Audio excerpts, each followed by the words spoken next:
Oh yes, please copy edit. And proofread. Be my guest. Boss has been reaming me out for the past 2 days for being late on a low-stakes client presentation.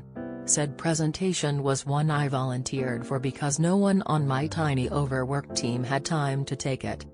Despite my profuse apologies, she continues to barrage me with really mean, personal slacks, saying my work is embarrassing and insinuating I'm lazy. So now I'm the deck, racing to redo all the work so the second version is up to snuff.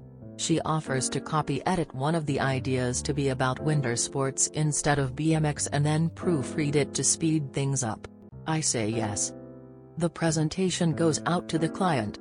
Once I've had a chance to pee/get coffee after hours of working non-stop, I open up the doc and look at the skiing idea.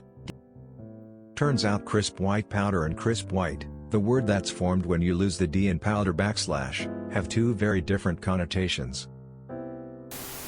Be sure to thank her for her help copy editing before this comes to light. Make sure you're wearing a good helmet when you get thrown under that bus. Once, as a lowly engineer, I was assigned to give a presentation to the CEO. I put together a really good presentation. No less than 5 managers critiqued it, edited it, and micromanaged it to the point that it was no longer my presentation. I gave the presentation. The CEO thought it sucked. They all blamed me for it. 10 years and less than mumble jobs later, I still have the tread marks from the bus on my back. LOL. I designed an ad to the US Marines to their specifications for a small weekly newspaper. It ran as I designed it for 9 months with zero feedback or complaint. I was perusing the weekly issue when I saw I spelled it Marinese. They never complained, but man, I was embarrassed. My ex-wife and I went into business together. She would take my ideas and make changes before implementing them without discussing it with me. I came to realize that she did this so that she could claim credit if it succeeded and deny responsibility if it didn't. Ooh, please dish on the fallout. I still cringe when I read posted news stories on major sites and find either typos or missing words. You would think since they are in the news business and their jobs revolve around words, they would proof before posting. Spell check. If a word is spelled correctly, it can sometimes give you a wrong meaning. The question was mute. The question was moot. Very common. Oof. Have a similar story. I was asked to add some tables and charts to a deck. Plus do the final proofread and edits. Did all of that, and a whole week in advance too. Salesperson loved it and thanked me. On the morning of the presentation, the salesperson did a run-through of the deck and talking points with her manager. The manager didn't like the labels on some of the graph axes, or that I had titles for each of the tables. Too cluttered. She told the salesperson to leave the deck with her and she would make final edits over lunch and it would ready for the client meeting later in the afternoon. So this, insert unkind word here, not knowing how to edit or hide labels, simply unchecked some filters, ruining the graphs completely.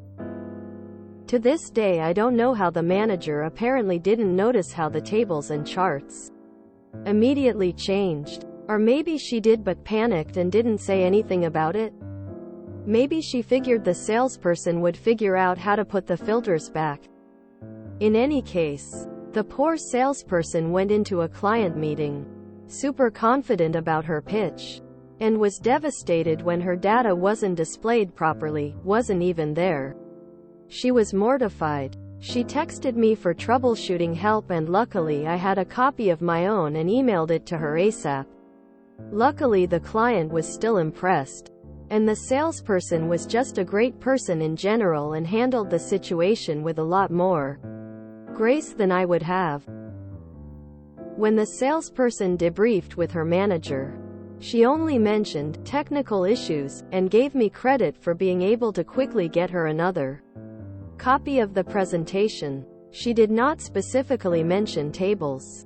The manager told her it's her responsibility to double and triple check her presentations and her data. And that even though we won the account, it reflected poorly on the salesperson and the company that her tables weren't labeled or displaying data properly. And that's how she told on herself.